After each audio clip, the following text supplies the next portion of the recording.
Natanong natin ang Pangulo patungkol dyan at natanong din po natin ang PICAB at ang DPWH. According sa PICAB po, 16 po ang ongoing na proseso para sa blacklisting ng mga contractor na sangkot sa mga anomalyang infrastructure projects.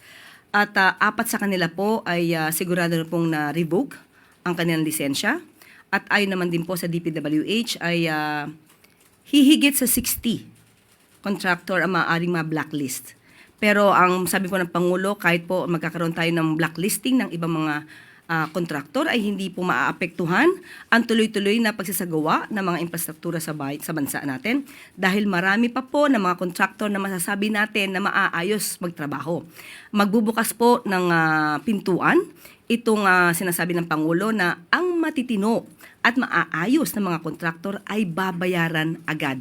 Yan po kasi ang pag-uutos ng Pangulo noong nagkaroon ng huling pagmi-meeting with the economic team.